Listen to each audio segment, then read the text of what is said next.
Please give us your thoughts. The steps are positive. Unfortunately, are a little step.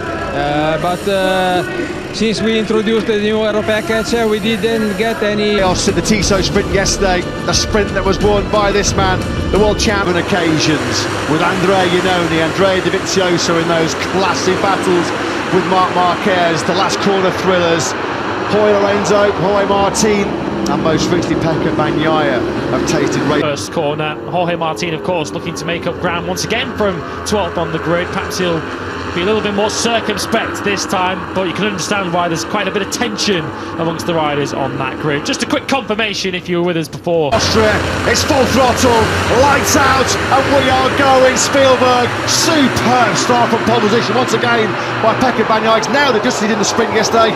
Really good start as well by Luca Marini. He's up beside P3, although he nearly lost the race. And Bezzecchi, Fabio Quartararo is 7th, and Jorge Martin, with that long lap penalty to come, is up 4 into 8th. Viñales trying to recover from another poor start. He has got through on his teammate Aleix Espargaro halfway round this opening. Really trying to attack because he's so close, and you don't want to be that close for too long because of front tyre temperature. So he's clearly aiming at trying to get in the front, get the cool air, because more than 3, maximum 4. Back once again of Pecco Bagnaia. It's already a second of empty timeout behind Binder to the second of the factory KTMs of Jack Miller. Jorge Martin has not yet served that long lap penalty. He's got 3 laps to come through there. At the moment, Today's sprint, looking to complete another solid weekend. There he is in 4th spot. His brother Marc Marquez down in 17th place, having been the only rider of 23 to go out there with the Michelin soft rear tyre. It was a really tough second lap for Fabio Quartararo. Early on as Quartararo runs wide through turn number 9. Yeah, so that's where he lost all that time then at the end of the second lap, and you'll see Bastianini just easing through, and Zarco. But Bagnaia just too good himself on the front end of that Ducati, and Pecco Bagnaia will know at the back of his mind as he sees on his pit board, sees the lap counter, Binder plus 0.1. He will know at some point that Binder's going to have sat behind Jack Miller for the first 3.5 laps. Alex Marquez at the moment, he's 1.8 seconds off your lead. Straight away there, he was able to put nearly half a second between himself and Miller in that 3rd spot. And because of the last time around did a 1:30.4, which was quicker than everyone ahead of him, with the exception of the leading 3. This was the race start, and look at the superb launch that Bagnaia got from pole position. Maverick Viñales just goes the wrong grip. Over the line, nearly a quarter of a second between Bagnaia and Binder, with Alex Marquez 1.7 seconds behind 2nd spot. And the fastest rider on circuit in this Austrian Grand Prix, and we're on lap number 7, and the KTM factory team are already getting a message through to Brad Binder about mapping 2, so already potentially changing the mappings, altering the power just to try and... They'd blown off. Crikey, if it wasn't for rotten luck, Miguel Oliveira wouldn't have any luck at all, would he? Skittled out in that first corner collision yesterday. 3rd time this season he's been wiped out after Marc Marquez in Portimao, Fabio Quartararo in Jerez. It's 301 days since Marc Marquez last saw a checkered flag in a Sunday Grand Prix. October the 23rd, 2022 at the Malaysian Grand Prix in Sepang. The helicopter shot picks up our leaders then. Pecco Bagnaia, the factory to sit there, wait for the right time to attack. Yeah, thanks to that, Simon. At the moment on this 9th lap, Bagnaia has taken the lead by over half a second for the first time in this race. We've just seen there Jorge Martin pick off the... And you shouldn't look back in anger, you shouldn't have regrets, but I'm sure Maverick Viñales has to have a couple at the end of this weekend, having started on the front row, 2nd place, awesome pace on Friday, brilliant pace, so much potential on Saturdays. To choose between them, in fact, Bezzecchi once again was the fastest rider on circuit. He did a 1:13.3, a 10th of a second quicker than the leader is going. So we've got an all Ducati battle at the moment for 3rd place, the 73 against the 72. On Binder's current status. Yeah, what I'm thinking is it's okay up to a second, you know. That's what I think a rider would want, but if it goes over a second, you know that, or yeah, especially well over a second. 7.68 was the margin over the line as Miller continues to go the wrong way. He's now picked off by another factory Aprilia. This time around it's Aleix Espargaro who's gone through. That's put the British Grand Prix winner up into 7th spot. It feels like adding more pain to what's been a tricky Sunday here for Miller in KTM's home Grand Prix. There you go, confirmation screens of the track this morning. Just has not got again. There's a shake of the head there coming out of that final corner from Miller. It's been attacking Zarco. Yeah, nice move that then by the Beast. They've got a bit of a pre-race boost this morning when he topped the 10-minute warm-up session. They're trying some radical setups on that GP23. Not a comfortable ride at the moment for Bastianini. Just starting to threaten to get that advantage over Binder to over a second, that sort of magic second that Simon was alluding to.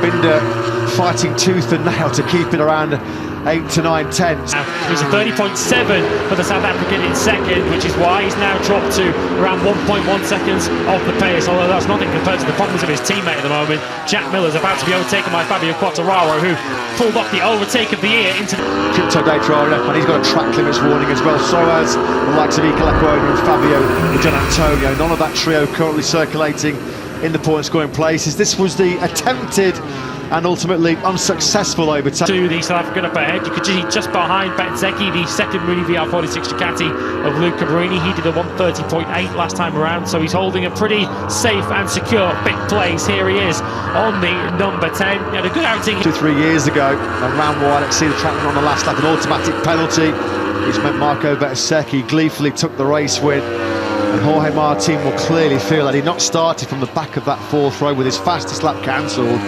Well, 2.5, that was half a second quicker than Binder in second place. Binder dipping back into 131s. Valentino Rossi, the manager and mentor of Pecco Bagnaia, he'll be loving the work. Pecco Bagnaia, some additional thoughts from you? No, just that I think everyone can see Brad in the last lap or so is losing. For the win, because Bagnaia in cruise control right now. Brilliant performance by him. This is the battle that's raging for third, fourth and fifth, still headed by Marquez. Good news for Binder is that he is still lapping quicker than Alex Marquez. 3 after Portimao and Mugello. Well, that dream double is looming large, isn't it? We're on board now then with Bezzecchi. He's tried this move once before. He's closer this time around on Alex Marquez. Can he pull it up to the apex? He's going in wide again, and they almost between 3 and 4. The MotoGP bikes briefly hit 6th gear, 300 kilometres an hour, and then you're decelerating down to second gear, 75 kilometres an hour for turn number 4, and he just got sucked in there behind Alex Marquez, so it was in a little bit hot. A 131.5 on a 20-lap-old soft rear tyre in these baking hot conditions. That's an outstanding effort by Marquez. Yeah, he's in a three-way battle at the moment with Jack Miller and Frankie Morbidelli just up ahead of him. Guess that does include the side on the rear tyre, and you can see how much of a slingshot he gets onto the start-finish straight. He's tried it twice up the hill into the first corner. Is it going to be third time lucky for Marco Bezzecchi? No, he's not close enough to attack Marquez. Alex Marquez. Turn 2, look how much tighter line Bezzecchi's able to take. He's clearly got more grip at the moment on the edge of the tyre than Alex Marquez has got. This is turning into a bit of a rolling roadblock at the minute, and if Bezzecchi doesn't attack soon, he'll have Marini for company. Yeah, here comes Bezzecchi. A while, and what I believe is it's pretty obvious that Pecco can keep a more consistent lap time. Everyone can see it, and Brad got to a point where it dropped off a cliff. You know, he lost some performance and electronics-wise, and I believe they're getting better tyre life. Yeah, good point that, Simon. Pecco Bagnaia just on a completely different level right now. Although Marco Bezzecchi, to his credit, seems like the persuasive powers of 9 times world champion Valentino Rossi are going to tempt Marco Bezzecchi to remain in Mini VR46 Ducati next year, despite the fact he won't have access to the latest spec GP24. The loyalty working back. His half-brother on, Alex Marquez says, not just yet, Luca. Marquez versus the Rossi family. We've seen that a few times, haven't we, down the years? We're not going to dig up old rivalries. We'll leave it to the current star. Good come under late pressure from Vinales. A really good rescue job this by this man. He's going to, without any question, by any late disasters, any late drama, continue Ducati's domination here in Austria. Just look at that consistency. Lap 3. A 129.8. Long lap penalty, presumably for the same thing he'd also received in track limits warning. That's likely to cost him a World Championship point to his teammate Augusto Fernandez. So we're on board then with Brad Binder. The KTM fans are on all this but what's and maybes, of course, had he not started 7th and then had to work so hard and spend so long to get through on the hard-charging Alex Marquez. But it looked like after his sprint disappointment. There's a podium on offer here for Bez. If you're on the lookout for some late... In Supreme once again here at the Red Bull Ring in Spielberg. Few more jubilant celebrations inside the factory Ducati garage. Pecco Bagnaia wins by a mile, 5.1 seconds ahead of Brad Bindbag off there, isn't he? A proper pat on the back.